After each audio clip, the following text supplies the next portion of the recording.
Eu sou pai de dois, minha filha tem 7 anos em abril, mas tive meu filho quando eu tinha apenas 17 anos. Foi uma gravidez acidental, e ele sabe disso, mas também sabe que, quando as coisas apertaram, eu e a mãe dele decidimos levar a sério e nos casamos por um tempo. Ficamos casados por um tempo antes de finalmente seguir em frente. Mesmo depois do divórcio, eu e a mãe dele trabalhamos muito para ele, mantivemos uma boa relação, e estou orgulhoso do jovem que criamos juntos. Tornar-se pai pela primeira vez, especialmente tão jovem, veio com uma infinidade de pensamentos e sentimentos, mas o que diz respeito a esta história é o medo.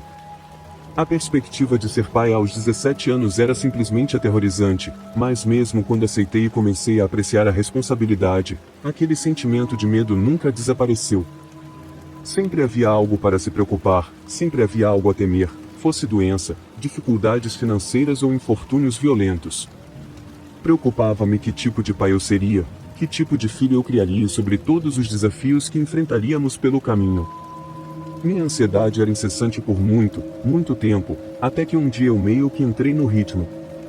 Uma das verdades brutais sobre ser pai é que seus filhos vão se machucar, e não há nada que você possa fazer sobre isso. Eles vão cair dos balanços, ralar os joelhos, queimar-se, cortar-se, bater a cabeça em coisas, e o fazem de maneiras surpreendentemente criativas às vezes. Mas também não dá para mimá-los ou tentar protegê-los disso, porque mantê-los trancados em uma gaiola dourada pode ser tão prejudicial a longo prazo. Então você aprende a mitigar. Você mantém a água sanitária fora do alcance das suas mãos pequenas, compra um capacete para quando eles estiverem aprendendo a andar de bicicleta, impõe toques de recolher, compra celulares para eles, estabelece limites e todas essas coisas. O que eu descobri é que, quando você faz isso corretamente, quando eles finalmente correm para dentro de casa gritando e chorando depois de fraturar o pulso ou algo assim, você não se sente tão culpado. Você fez o seu trabalho como pai, fez tudo o que pôde além de embrulhá-los em plástico bolha.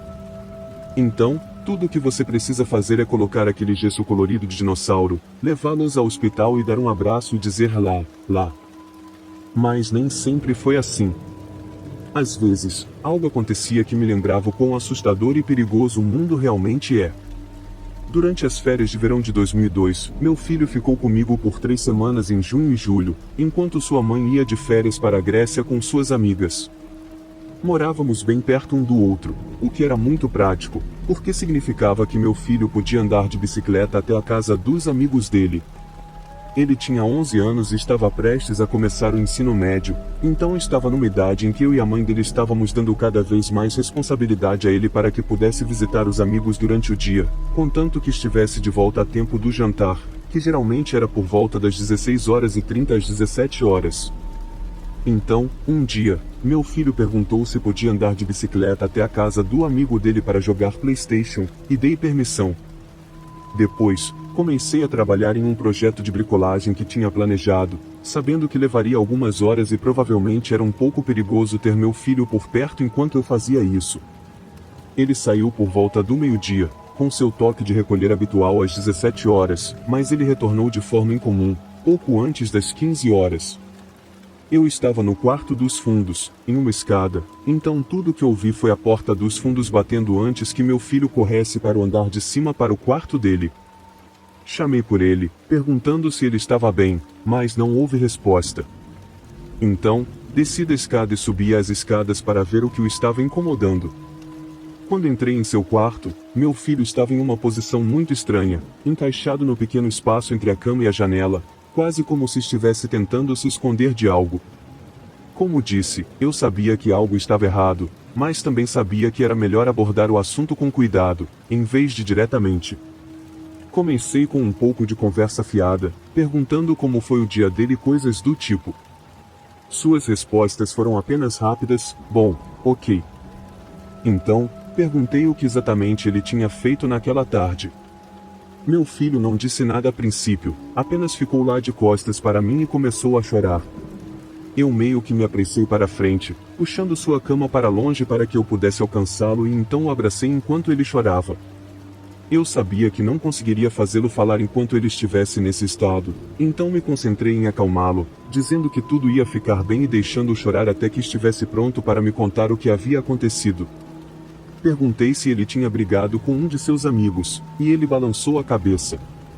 Então perguntei se um de seus amigos o tinha machucado de alguma forma ou se os pais estavam discutindo entre si, por isso ele tinha voltado para casa mais cedo, mas novamente meu filho balançou a cabeça enquanto enxugava as lágrimas.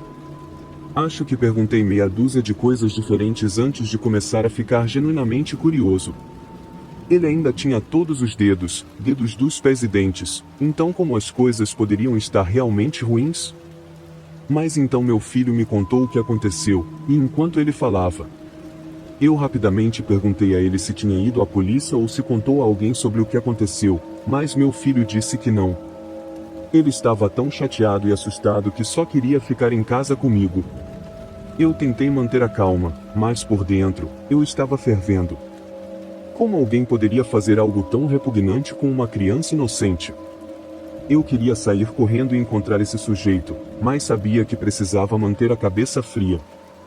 Primeiro, precisávamos lidar com meu filho e garantir que ele estivesse seguro e confortável. Depois que meu filho se acalmou um pouco, sentamos e conversamos sobre o que aconteceu. Eu disse a ele o quão orgulhoso estava dele por agir corretamente e sair daquela situação assustadora. Expliquei que ele fez a coisa certa em voltar para casa e me contar. E então, fizemos uma ligação para a polícia. Expliquei o que meu filho me contou, e eles disseram que iam enviar alguém para conversar conosco. Enquanto esperávamos pela polícia, eu mantive meu filho perto de mim e fiz o meu melhor para tranquilizá-lo. Mas por dentro, eu estava furioso e aterrorizado. Como pai, tudo o que eu queria era proteger meus filhos do mundo lá fora, mas agora eu percebia que havia perigos que eu não podia controlar. Quando os policiais chegaram, meu filho contou sua história mais uma vez. Eles fizeram várias perguntas e tomaram notas detalhadas. Eu senti um pouco de alívio sabendo que eles estavam investigando, mas ao mesmo tempo, estava ansioso para que esse homem fosse encontrado e impedido de fazer mal a mais alguém. Nos dias que se seguiram, eu mantive um olho extra em meu filho e tentei garantir que ele se sentisse seguro.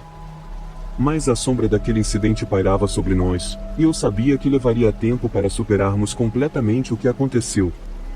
Aquela experiência mudou minha perspectiva como pai. Eu percebi que, não importa o quanto eu tentasse proteger meus filhos, sempre haveria perigos lá fora.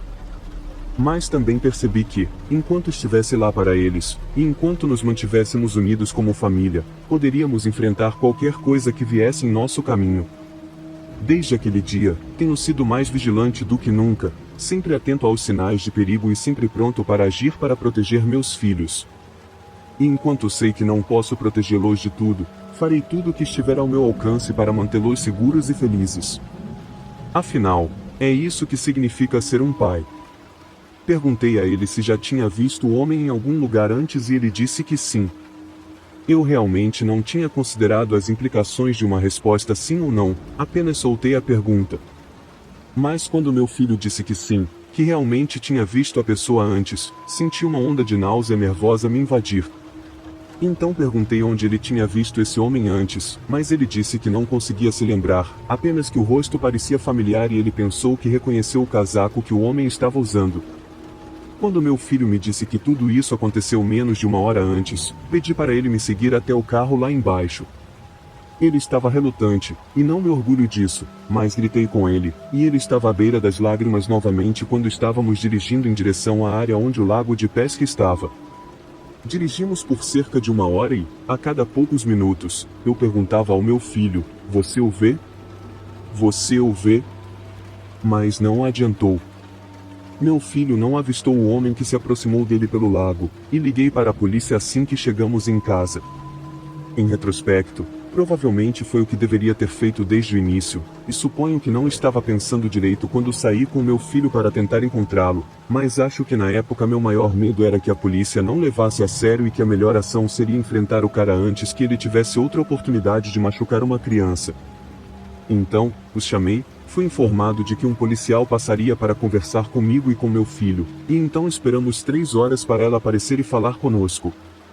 Depois de nos fazer várias perguntas, mencionei que meu filho achava que já tinha visto o cara antes, e depois que meu filho confirmou, o oficial fez uma anotação e depois me disse que entraria em contato.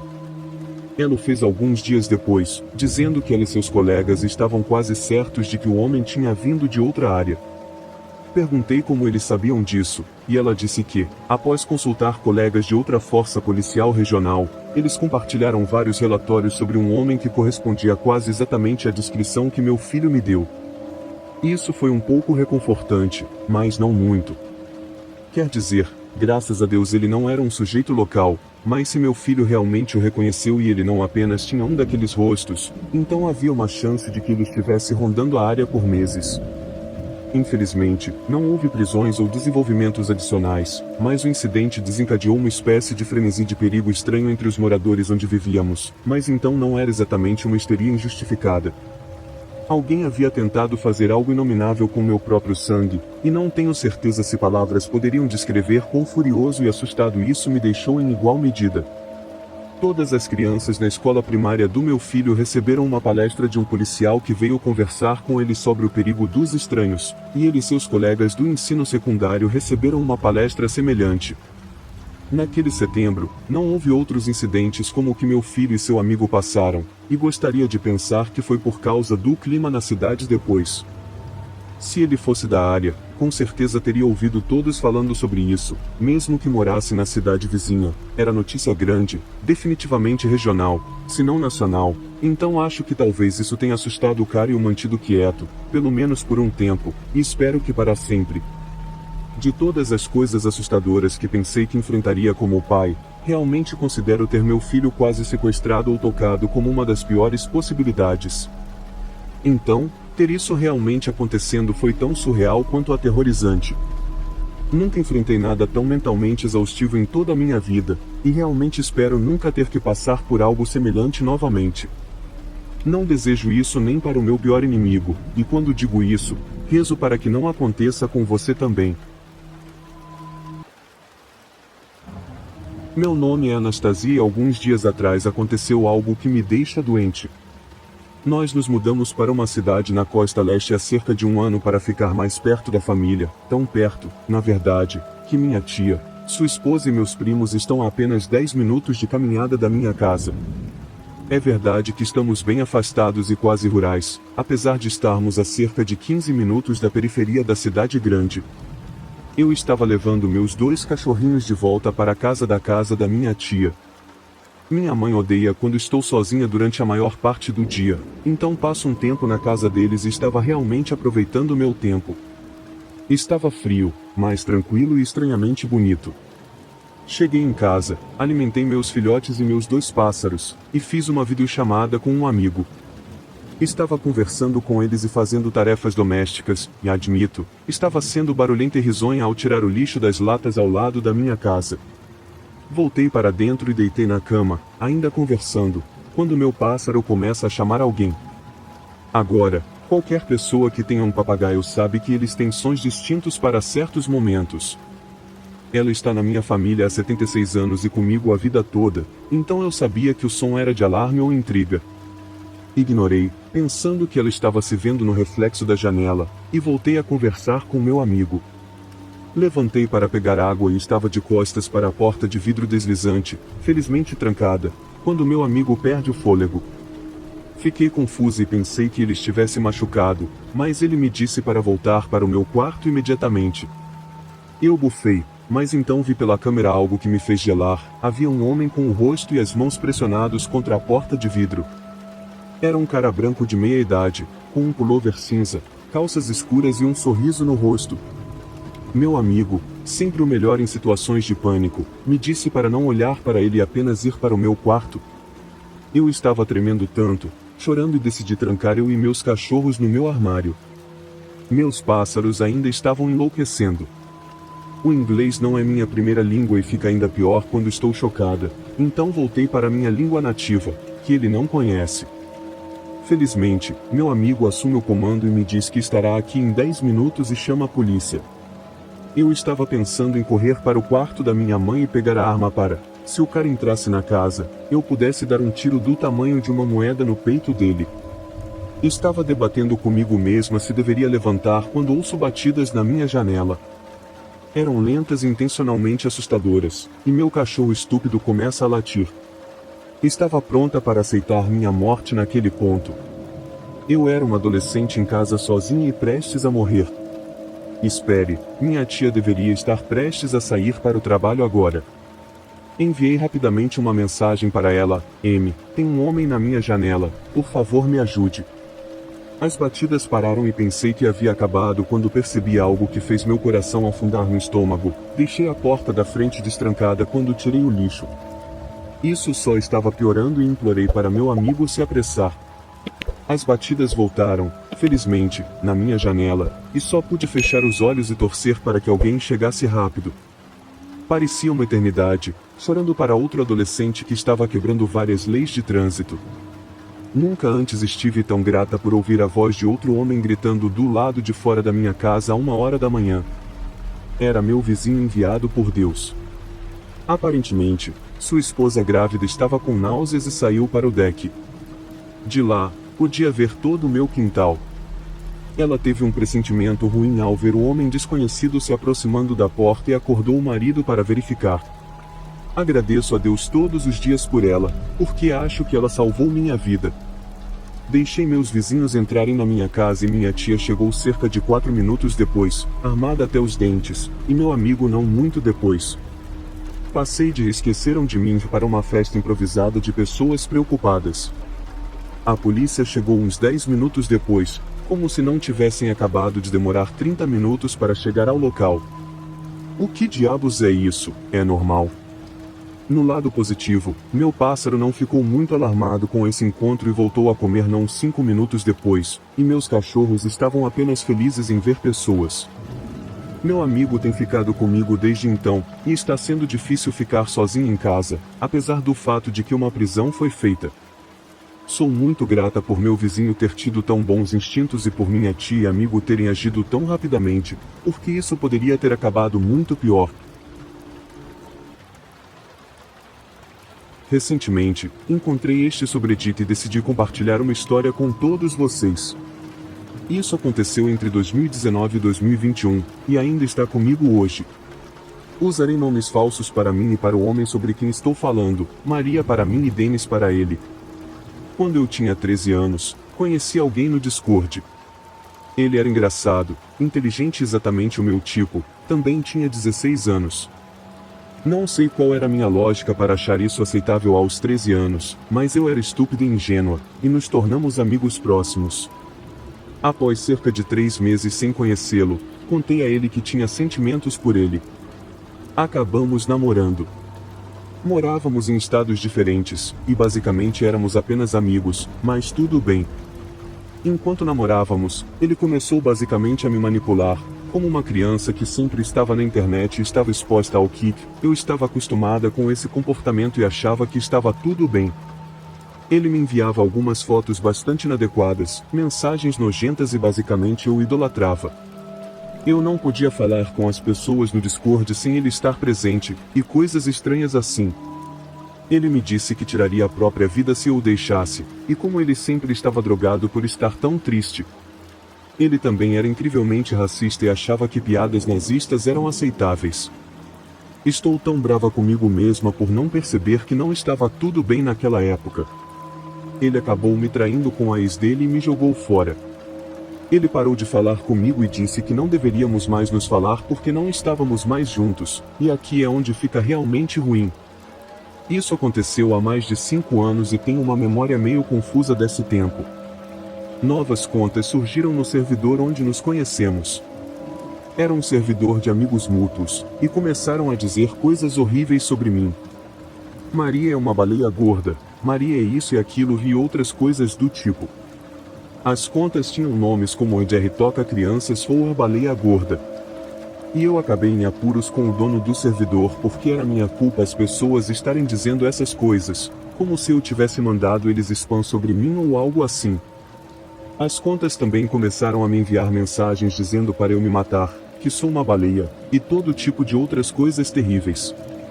Acabei bloqueando todas as contas e seguindo com a minha vida, achando que tinha acabado, ou pelo menos esperava que tivesse acabado. Avançamos um ano, para o final do verão de 2019, e tudo começa novamente. As mensagens, ele contando mentiras e boatos para as pessoas, ameaças diretas. Me enviaram imagens não solicitadas e ameaças de morte, e insultos, e que eu deveria tirar minha própria vida porque ninguém se importa. Naquela época, eu tinha depressão e ansiedade não diagnosticadas e quase realmente fiz essas coisas. Fui para a terapia e tentei superar isso em 2020, justo quando a quarentena começou. Arrumei um namorado e estava super feliz, saí do meu casulo. Ele e eu jogávamos jogos juntos no Discord e eu entrei em mais servidores. Cerca de 2 meses depois, recebi outra mensagem de alguém chamado Lily, acho que era um perfil normal e estávamos em um servidor juntos, então não pensei nada demais. Ela então me mandou uma mensagem perguntando como eu estava e nunca tinha falado com ela antes, então fiquei confusa. Ela disse que tivemos uma longa conversa sobre saúde mental no dia anterior, então ela queria ter certeza de que eu estava bem. Perguntei quem ela era e sobre o que estava falando, então ela disse algo como: "Oh, você me contou sobre isso, disse que toma remédio para esquizofrenia e deve ter perdido uma dose. Você parou com os seus remédios?" Fiquei extremamente confusa e assustada porque nunca tinha falado com essa pessoa e certamente não tinha esquizofrenia. Após cerca de 10 minutos da farsa, percebi que era o Dennis. Bloqueei a conta e não aceitei nenhum novo pedido de amizade. No dia seguinte, recebi centenas de mensagens com o mesmo conteúdo que mencionei anteriormente, ameaças, imagens ilícitas. Fiquei tão aterrorizada que pedi ajuda ao meu namorado, e ele me disse para fazer uma nova conta e não adicionar nenhum dos outros amigos em comum para que ele não pudesse me encontrar. Eu fiz isso, o que custou uma conta afiliada ao Twitch que eu havia passado anos construindo. Mudei todas as minhas contas, deletei a maioria delas e fiz novas. As mensagens me encontraram novamente. Não faço ideia de como essas novas contas não estavam ligadas a mim. Fiquei cansado e pedi a um amigo em comum que achei que poderia confiar algumas informações pessoais sobre o Dennis para ir à polícia e conseguir uma possível ordem de restrição ou algo assim. Eu não sabia totalmente como a polícia lidava com esses problemas. Meses se passaram e nada, até o outono de 2021, quando o Dennis me manda mensagens novamente me chamando de nomes terríveis, dizendo como sempre vai me encontrar, como sou gorda e burra, e ninguém me ama. Me isolei e deletei mais contas. Nunca consegui ir à polícia porque não tinha informações como o nome completo dele ou endereço. Já se passaram 2 anos e todo dia me preocupo se ele mora perto de mim, se sabe onde moro ou estudo. Descobri recentemente que ele tinha um site e fazia vídeos no YouTube. Ele fez vídeos no YouTube referenciando a mim em 2022. Sua reivindicação de direitos autorais é algo como Maria, a baleia gorda Inc. Não consigo mais encontrá-lo, então coloquei o mais próximo do que me lembro, e isso foi um inferno. Ainda me preocupo todos os dias que ele vai me encontrar, e acredito que ele tenha uma conta no Reddit e poderia potencialmente encontrar isso. Para fornecer um contexto, eu costumava trabalhar como despachante do 911 para uma pequena cidade. Nossas responsabilidades incluíam despachar para todos os serviços de aplicação da lei, bombeiros e serviços médicos de emergência em todo o condado. Dentro deste condado, havia várias agências de aplicação da lei. Eu estava nessa posição há cerca de 3 meses quando o conheci. Vamos chamá-lo de Jake. Jake havia acabado de ser transferido de um departamento maior na Califórnia e acabou em nosso departamento aparentemente por acaso. Não fazia muito sentido porque ele havia deixado a Califórnia em primeiro lugar, mas ele sempre insistia que era hora de se mudar para um departamento menor e menos perigoso. Jake e eu rapidamente nos aproximamos e conversávamos quase todos os dias depois do meu turno terminar. Em poucos meses, ficou evidente que nós gostávamos um do outro e nossa paquera evoluiu para algo mais sério. Avançando alguns meses depois, descobri que ele estava se envolvendo em comportamento inapropriado com fotos e vídeos de mim enquanto estava ativo no trabalho. Isso, juntamente com algumas outras coisas que ele havia ocultado enquanto estava de serviço, levou à revogação de sua licença e sua partida. Durante o processo de sua demissão, seu sargento sugeriu que eu obtivesse uma ordem de proteção contra ele, pois ele havia feito anteriormente declarações ameaçadoras em relação a mim. Como é você melhor estar dizendo a verdade, eu vou descobrir na terça-feira se você está mentindo para mim, etc. Comecei a preencher os documentos e fui informada de que tinha uma ordem de proteção temporária contra ele no momento, embora não tenha certeza se foi finalizada. Cerca de 2 semanas após sua demissão, ele me ligou para colocarmos a conversa em dia. Toda a ligação parecia uma conversa entre velhos amigos. Ele perguntou sobre meu trabalho, se eu tinha um namorado e gradualmente mudou para perguntas mais pessoais, como quando meu turno terminava e que tipo de carro eu dirigia. Sendo ingênuo e com 18 anos, tratei-o como sempre fiz e respondi às suas perguntas.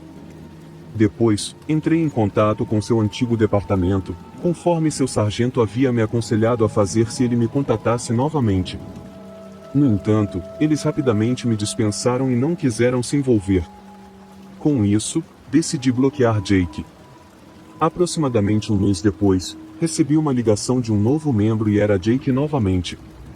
Mais uma vez, ele queria se encontrar e colocar a conversa em dia, mas desta vez ele casualmente mencionou querer comprar uma nova casa no meu bairro, embora eu nunca tivesse dito a ele onde eu morava, muito menos o bairro específico. Durante essa ligação, ele se tornou progressivamente mais agressivo, fazendo afirmações como se eu soubesse que seria demitido, deveria apenas ter tirado proveito de você. Ele fez uma piada meio quebrada sobre reservar um quarto de hotel só para mim e então a ligação terminou. Alguns dias depois, ele me ligou pelo FaceTime, novamente. Inicialmente parecia que ele simplesmente queria conversar, pois estava doente. No meio de nossa conversa aparentemente normal, ele deixou claro que havia se envolvido em comportamento inapropriado durante nossa ligação. É importante notar que nada sugestivo foi mencionado e nossa conversa naquele momento era sobre seu novo cachorro. Eu o bloqueei mais uma vez, mas ele tentou seguir minhas redes sociais e agora tenho começado a vê-lo na minha área. Embora a última vez que eu soube, ele morava a quase 30 a 45 minutos na direção oposta de mim. Estou exagerando ou devo considerar seriamente que ele está me perseguindo? Sou um fã da República da Irlanda e tenho uma história para você. Acho que devo dizer desde o início que esta não é uma história assustadora convencional, de forma alguma, mas posso afirmar com segurança que foi a experiência mais aterrorizante de toda a minha vida. Foi lenta e prolongada, como um pesadelo acordado estendido, mas não envolveu um encontro à meia-noite com um maníaco empunhando um machado ou visitas de alguma banshee inquieta e irritada. Em vez disso, a ameaça que eu e minha jovem família enfrentamos era tão intangível quanto a última, e se me perguntarem, potencialmente tão mortal quanto a primeira. Em 2019, minha namorada de longa data e eu recebemos nossa primeira filha no mundo. Conceber foi difícil, pois nossa primeira gravidez resultou em um aborto espontâneo e levou um tempo até estarmos prontos para tentar novamente. Mas finalmente, após um processo longo e angustiante, tivemos nossa primeira filha. Obviamente, ser um novo pai é um trabalho difícil, mas cada um de nós acolheu o desafio. Durante 2 anos, tudo estava ótimo, mas então veio a noite em que recebi um telefonema no trabalho, e essa ligação marcou o início do período mais sombrio e horrível da minha vida inteira. Costumava trabalhar muitos turnos noturnos longos, e ainda trabalho, na verdade.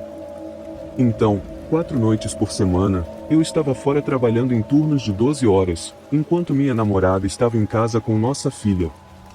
A política do telefone do meu trabalho era bastante relaxada, pois todos nós éramos confiáveis para definir nosso próprio ritmo, contanto que atingíssemos nossas metas. Então, quando recebi a ligação da minha namorada, avisei os caras que iria sair para atender, e lá fui eu. Como acontece, nossa filha estava se sentindo um pouco mal e havia chorado além da hora de dormir, reclamando de dor de barriga. Minha namorada disse que estava um pouco preocupada, então, apenas para garantir, ela ia levar o bebê para o pronto-socorro para fazer um check-up.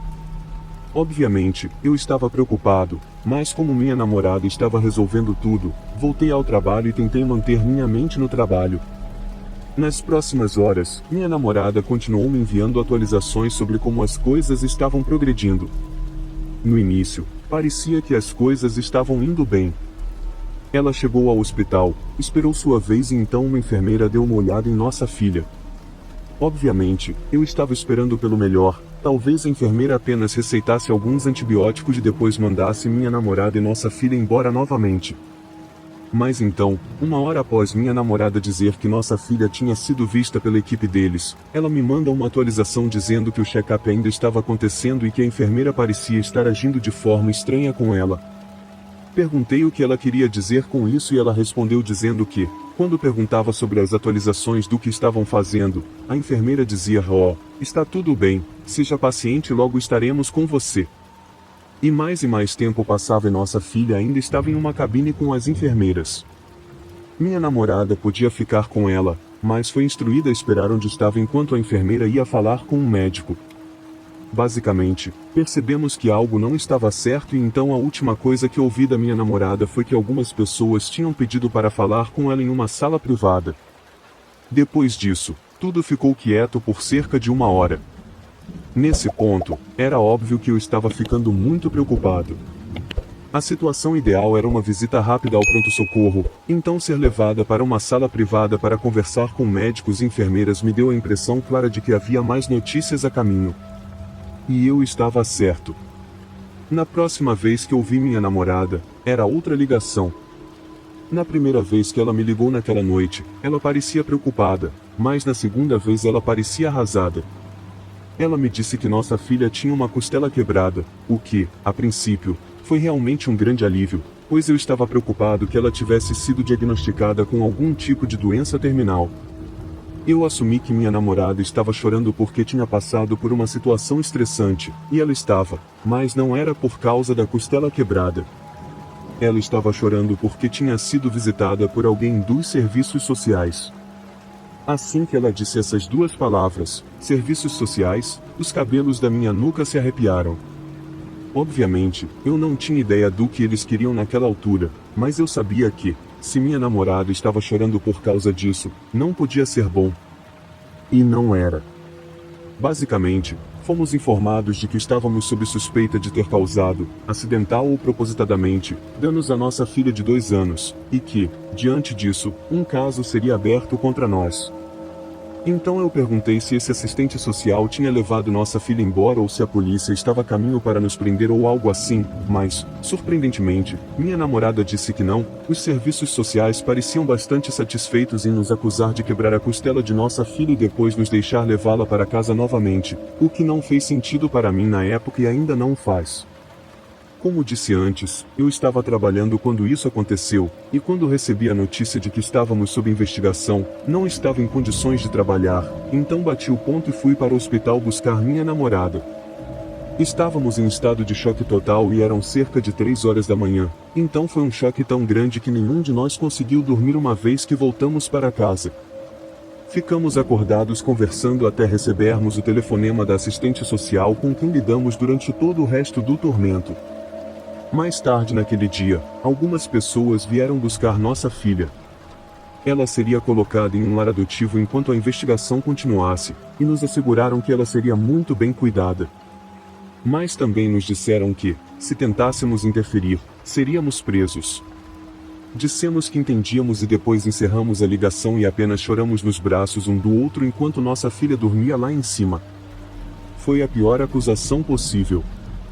Tudo o que tínhamos feito era tentar dar à nossa filha a melhor vida possível, e estávamos sendo acusados de fazer algo que poderia tê-la matado, seja por sermos estúpidos, negligentes ou malévolos.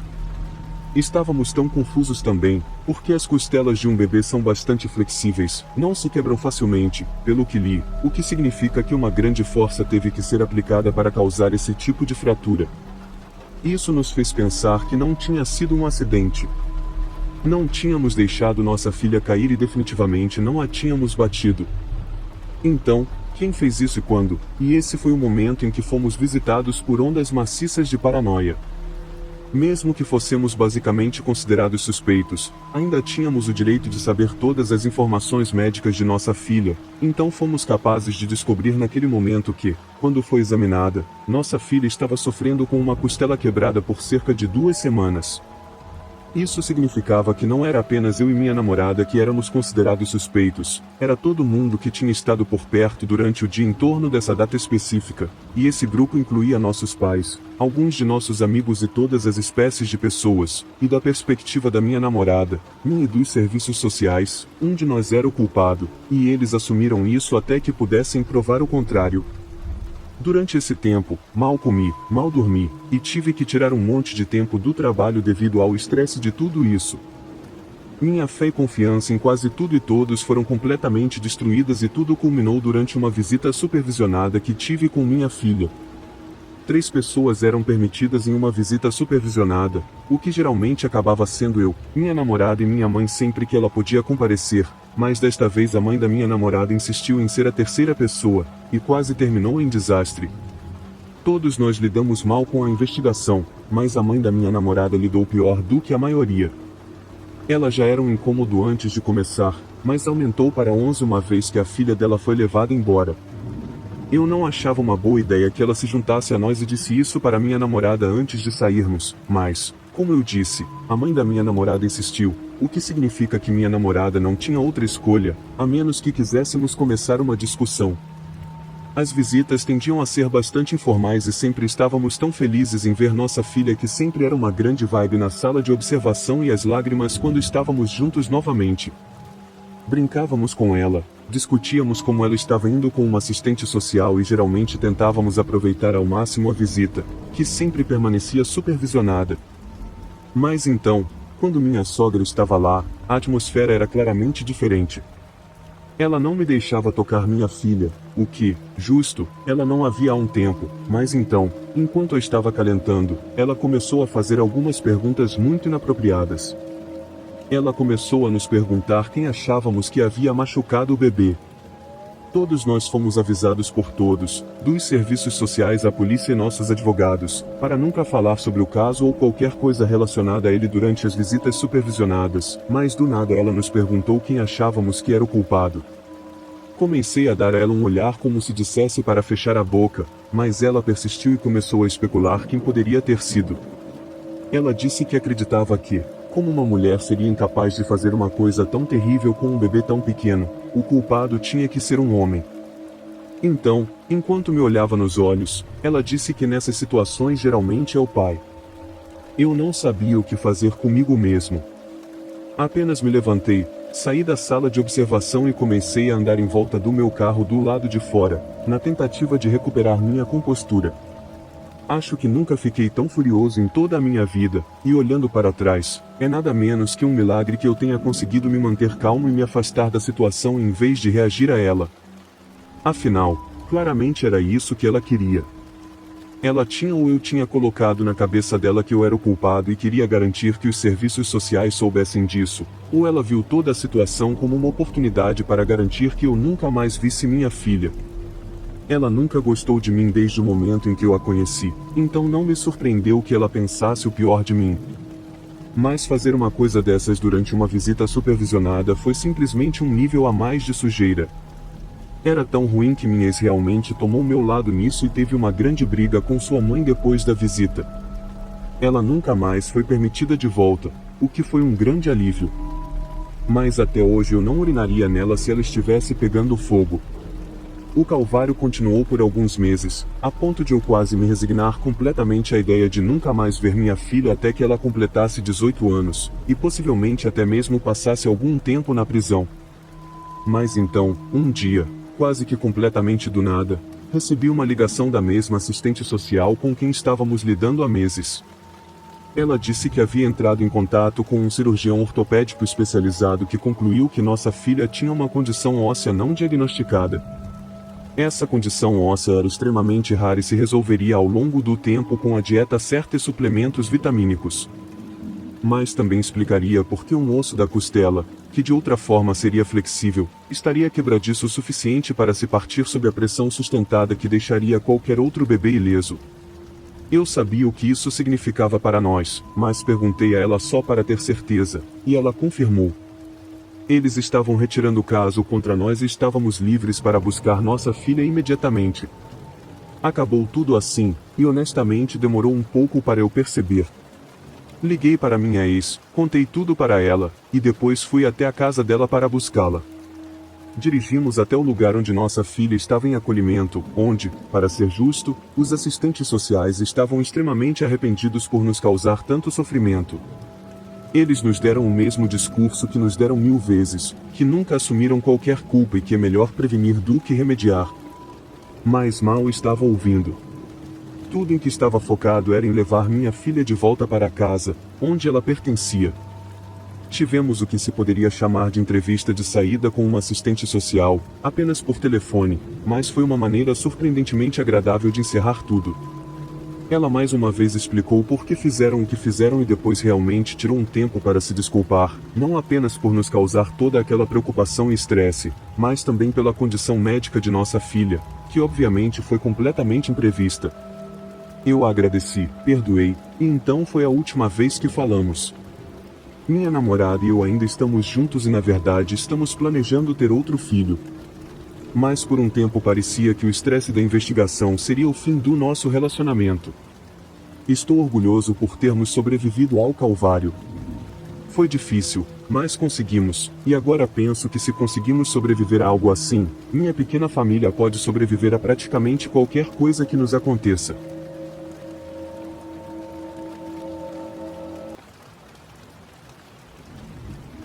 Nos meus finais dos 20 anos, mudei da Alemanha para uma pequena cidade no Texas, com uma população de 177 mil pessoas. A localização estava a quase 2 horas de carro da cidade maior mais próxima. Como uma amante de animais ávida e de longa data, me envolvi com a sociedade humanitária local e o abrigo de animais. Lá, descobri, horrorizada, que toda a vida selvagem que precisava de ajuda estava sendo sacrificada porque não havia ninguém que se dispusesse a realizar as missões de resgate.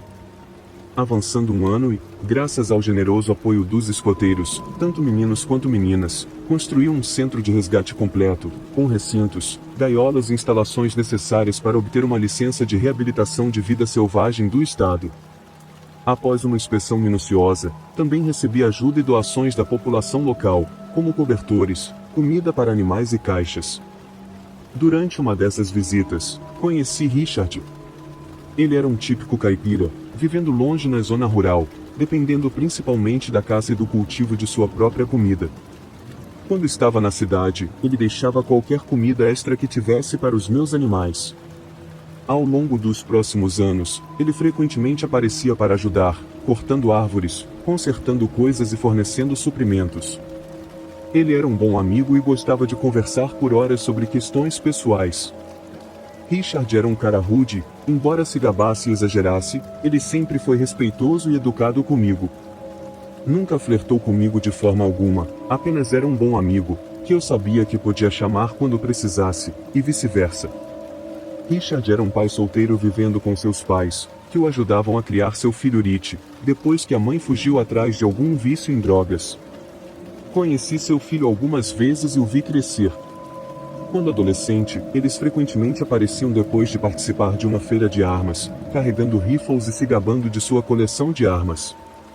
Eu me sentia muito desconfortável durante essas visitas. Não se vê muitas armas na Alemanha e, acabar no Texas, isso foi um grande choque cultural para mim. Ainda não me acostumei com isso, mesmo depois de viver neste país por mais de 30 anos. Um dia, Richard apareceu para deixar alguns ossos para os cachorros e começamos a conversar. Naquela época, já nos conhecíamos há cerca de 5 anos. Foi quando esse fator estranho entrou em jogo. Ele tinha consumido alguns cogumelos e estava estranhamente alterado. Ele começou a me contar como gostava de ir para a cidade e pegar prostitutas negras, apesar de ser branco. Ele começou a fazer um horrível discurso racista que me chocou, mas ele estava tão envolvido que continuou falando, descrevendo como havia levado 2 delas para casa em 2 ocasiões diferentes, para o trailer em propriedade de seus pais, e então as submetido a coisas terríveis, muito terríveis para repetir aqui. Ele então descreveu como tirou a vida de cada uma, queimou seus corpos e espalhou os restos para os animais. Depois que ele saiu, fiquei simplesmente atônita. Depois de discutir com meu marido, decidimos que era apenas uma de suas histórias inventadas. Não havia como ele ter feito tudo isso, e nos convencemos disso. Confrontamos ele sobre isso no dia seguinte, quando ele estava sóbrio, e ele simplesmente riu, confirmando que havia inventado tudo depois de assistir a um filme de terror enquanto estava sob o efeito dos cogumelos. Avançando mais 5 anos, ele conheceu uma mulher e começou um relacionamento. Conheci ela, Tammy, algumas vezes e gostei dela imediatamente. Ela era calorosa, extrovertida, doce e atenciosa. Eles se casaram e perdemos o contato por mais 1 ano. Eu presumi que estavam na fase da lua de mel e estavam apenas contentes um com o outro.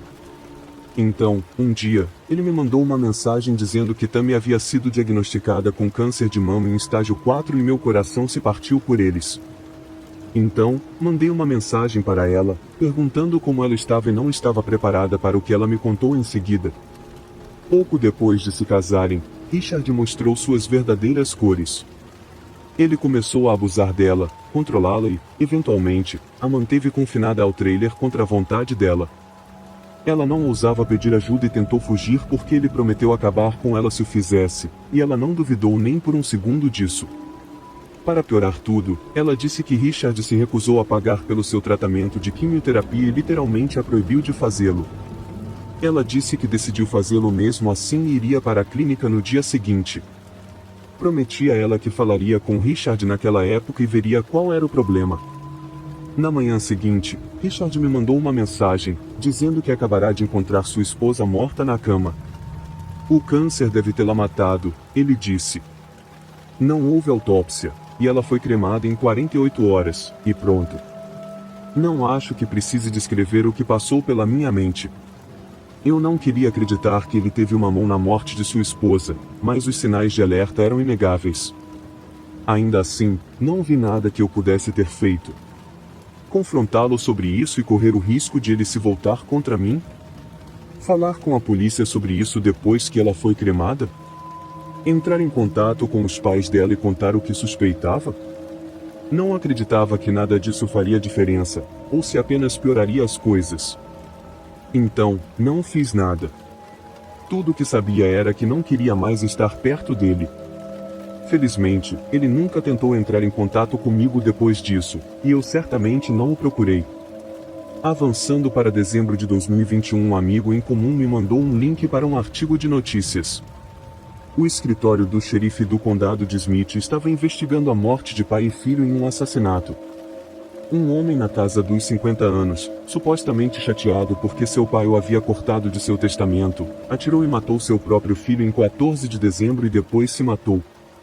Os delegados foram chamados ao local por volta das 10h30 da noite, depois que o avô das vítimas descobriu os corpos dentro de sua casa em Palo. Richard Crime Jr. aparentemente estava jogando videogame quando seu pai entrou na sala e o matou. Os delegados não deram uma declaração oficial sobre o assassinato, dizendo que o caso ainda está sob investigação. Eles disseram que o assassinato tinha a ver com dinheiro e o testamento do avô. Autópsias em ambos os homens estão pendentes. Minha boca caiu até os joelhos. Parecia que eu estava no filme errado.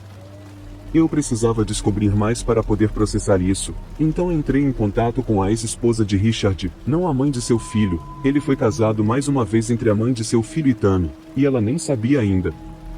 Conversamos por horas sobre o abuso dele, sua personalidade narcisista grandiosa, suas histórias de assassinato, como ele quase a matou e como ela escapou no último minuto. Meu mundo inteiro desmoronou. Como pude ser amiga de uma pessoa assim por mais de 20 anos e não perceber? Isso abalou minha capacidade de confiar nos meus semelhantes até o âmago. Decidimos que ela iria entrar em contato com o xerife e informá-lo sobre as prostitutas que ele supostamente matou e nossa suspeita sobre a morte de Tammy. Richard havia contado a ela sobre 3 assassinatos, um a mais do que ele me contou. Infelizmente, o xerife ignorou tudo. Não houve relatos de pessoas desaparecidas que se encaixassem nesses crimes alegados durante esse tempo. Ele disse isso imediatamente, sem nem mesmo verificar. Não há nada que possa ser feito ou provado em relação à morte de sua esposa, e definitivamente não há interesse público suficiente para investigar mais a fundo. E foi o fim de tudo, e fiquei com uma grande questão: meu amigo de mais de 20 anos era um assassino em série de fato? Foi uma revelação chocante e perturbadora. Como alguém que você conhece há tanto tempo pode esconder tal lado sombrio? A confiança que eu tinha em meu julgamento sobre as pessoas foi abalada até o âmago. A ideia de que alguém tão próximo poderia ser capaz de cometer atos tão horríveis é angustiante e difícil de aceitar. Apesar de todas as evidências e suspeitas, o sistema falhou em fornecer justiça para as vítimas.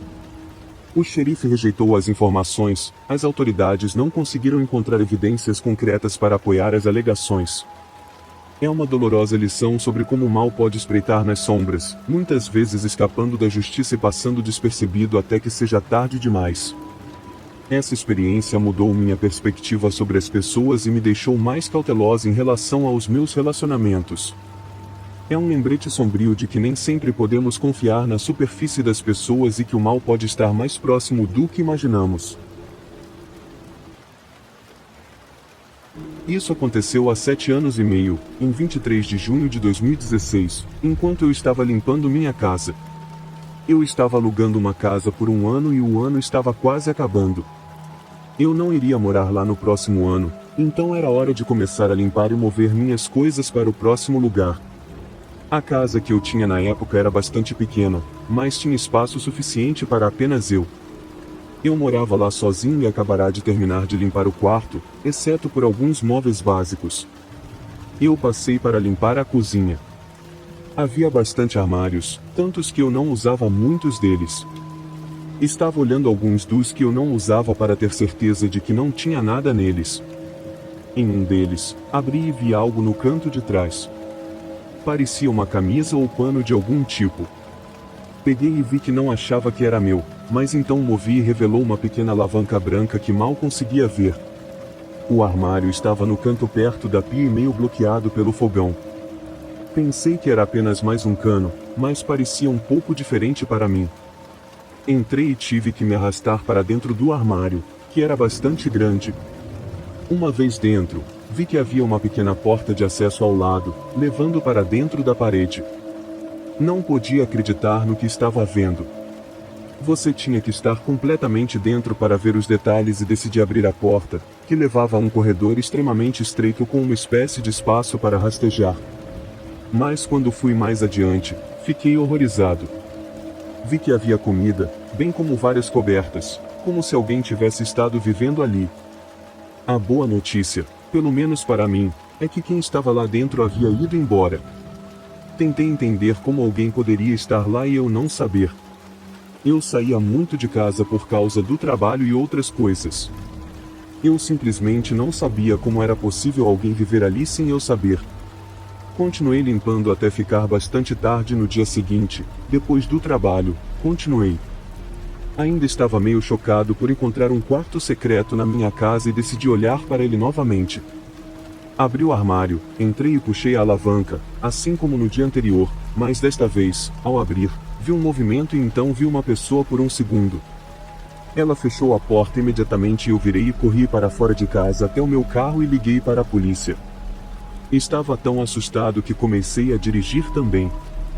Liguei para a polícia e contei toda a situação, e eles vieram para minha casa pouco depois para descobrir que quem quer que estivesse lá havia ido embora. Fiquei absolutamente chocado ao saber que essa pessoa aleatória tinha acesso à minha casa por sei lá quanto tempo. Parecia um pesadelo vívido do qual eu precisava acordar. Quando abri meu telefone para ligar para a polícia, mostrava que a data era 23 de junho de 2016. Ainda me lembro dessa data, 7 anos depois. Ficou comigo como uma cicatriz da qual não sei se vou me curar. Eu estava trabalhando em um pequeno negócio em Iowa quando um homem veio para uma entrevista. Ele foi educado o suficiente, mas não disse muito, algo simplesmente não estava certo enquanto meu chefe o entrevistava. Eu abasteci as prateleiras ouvindo o homem responder às nossas perguntas padrão, como qual é a sua disponibilidade, e você já foi preso, coisas assim. Quando ele saiu, o gerente me perguntou o que eu achava. Havia algo estranho nele. Eu tive um pressentimento muito ruim. O chefe riu um pouco e disse, bem, não podemos negar emprego a alguém por causa de pressentimentos ruins. Peguei meu celular e pesquisei o nome do cara. Ele havia sido preso alguns meses antes por ameaçar atirar em um posto de gasolina depois de ser acusado de furto. Ele mentiu e disse que nunca havia sido preso. Será que isso era motivo suficiente para não contratar alguém? Era, e talvez tenha salvo nossas vidas. Lembro-me de setembro de 2018, um dia lindo e claro, a calma foi quebrada pelo som de carros de polícia voando pela estrada. Uma estudante havia sido assassinada no meio do dia em um campo de golfe próximo. Ela havia passado por um grupo de homens que muito em breve encontraram suas coisas abandonadas no chão. Preocupados, eles ligaram para a administração e pouco depois ela foi encontrada esfaqueada até a morte, seu corpo boiando em um lago. Todos estavam em choque. Este foi o segundo assassinato de uma jovem estudante que Iowa teve em apenas algumas semanas. Seria um golfista descontente? Um amante ciumento? Não, a jovem estava simplesmente no lugar errado na hora errada. Ela não conhecia seu assassino e ele não a conhecia. Ele era um homem sem teto que estava na floresta perto do campo de golfe, viu uma oportunidade e a aproveitou. Ele tinha uma fantasia de violar e matar uma mulher. No dia seguinte, a história virou manchete e o rosto do assassino estava estampado na capa. Meu estômago revirou quando o vi. Ele parecia tão familiar. Eu não reconheci o nome, mas então novamente, nunca fui boa com nomes. Mas lembro de histórias, e pesquisei seu nome. A mesma história sobre um homem sendo preso por ameaçar atirar em um posto de gasolina apareceu e instantaneamente eu soube quem ele era. Era o mesmo homem que eu havia convencido meu chefe a não contratar no trabalho. Na maioria dos turnos, só havia um ou dois de nós trabalhando. Eu teria ficado sozinha com esse cara em tantos momentos, tantas horas vagas com poucos clientes e tantos pontos cegos. Tantas oportunidades para ficar sozinha com ele. Só levou alguns minutos para um assassinato ocorrer em um belo dia em um campo de golfe. Então sim, confie nos seus instintos. Deixe-me contar a história do meu amigo mais próximo da infância. Nós éramos melhores amigos durante todo o ensino fundamental e médio, e acabamos trabalhando juntos por um tempo. Eu também era amigo da namorada dele por cerca de 5 a 6 anos. Então, um dia, ela me ligou em pânico total. Ele havia empacotado todas as coisas dela, colocado-as na porta do apartamento deles e dito que ela precisava sair até o final da semana. Ela não tinha ideia de onde vinha a ruptura. Ele não tinha agido estranho ou algo do tipo antes da decisão repentina, e ela queria saber se ele tinha mencionado algo para mim sobre isso. Eu mal tinha falado com ele nos dias anteriores à ligação da namorada, e eu imaginei que ele estava apenas ocupado com o trabalho ou algo assim. Mas eu prometi que ligaria para tentar descobrir o que estava acontecendo. Então, liguei para meu amigo, e eu esperava que ele soasse, sei lá, depressivo ou para baixo de alguma forma, mas ele parecia bem. Então, perguntei a ele sobre a ruptura repentina, e ele apenas suspirou antes de me explicar seu processo de pensamento. Resumindo, ele tinha conhecido uma garota online e ela queria ir morar com ele, e foi isso.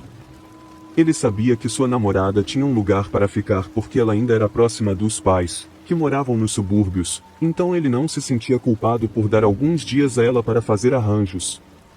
Eu sei que as pessoas terminam relacionamentos e às vezes há muitas coisas acontecendo nos bastidores que você não vê, mas toda essa situação me pareceu super fora de caráter, então eu ainda estava preocupado. Apesar de ele tentar me tranquilizar de que não tinha enlouquecido, ele apenas estava apaixonado por uma nova garota.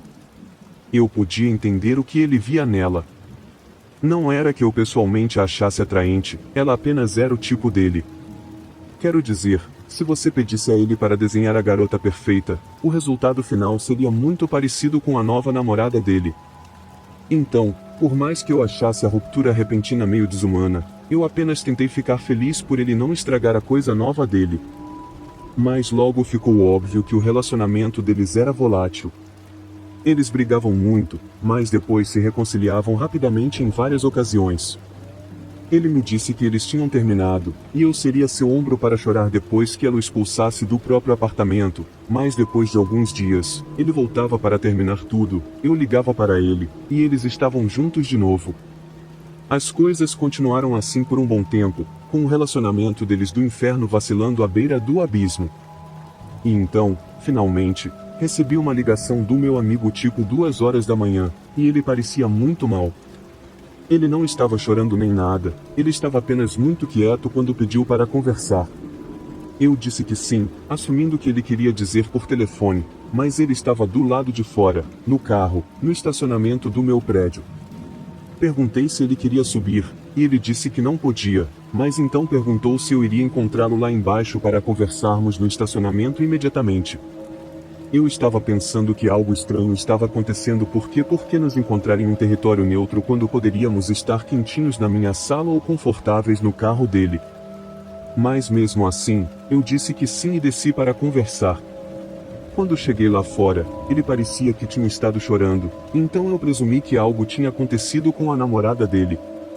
Eu estava meio esperando que ela finalmente tivesse o deixado, mas eu também sabia que era melhor deixá-lo me contar no próprio ritmo.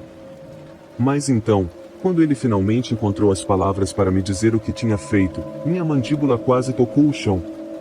Eles tinham tido uma discussão, uma que tinha ficado bem acalorada antes de ficar física. Ela o tinha atingido, cuspido nele, arranhado ele, jogado coisas nele, mas o tempo todo ele só estava tentando afastá-la, tentando mantê-la longe enquanto discutiam sobre o que quer que fosse. E de repente, ela foi embora, e ele pensou sobre isso, mas então ela voltou momentos depois com uma faca na mão.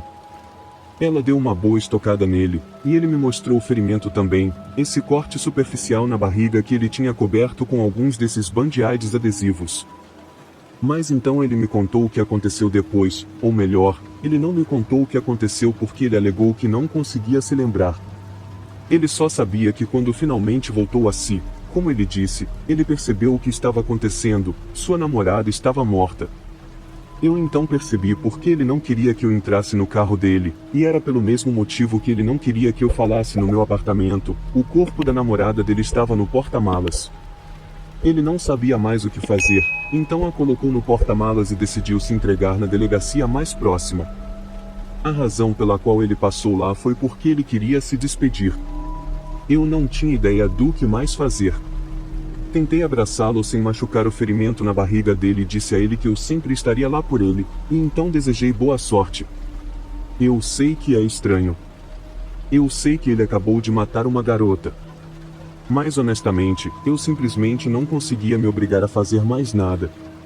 Eu meio que queria apenas voltar para dentro, porque ouvir que ele acabou de tirar uma vida literalmente me fez sentir que estava prestes a ter um ataque de pânico. Mas no final, acho que voltei ao hábito e apenas tentei ser seu amigo pela última vez. Ele pegou prisão perpétua, e eu o visitei algumas vezes, mas toda vez parece que há menos e menos do cara que eu costumava conhecer e mais desse outro cara que me olha como se houvesse uma parte dele que me odeia.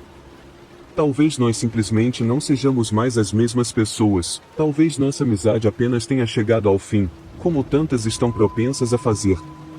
Mas às vezes eu imagino como as coisas poderiam ter sido, jantares de casais com nossas esposas, levando nossos filhos para jogar futebol juntos. Mas em vez disso, ele está apodrecendo em uma cela, ficando chapado e apenas esperando para morrer.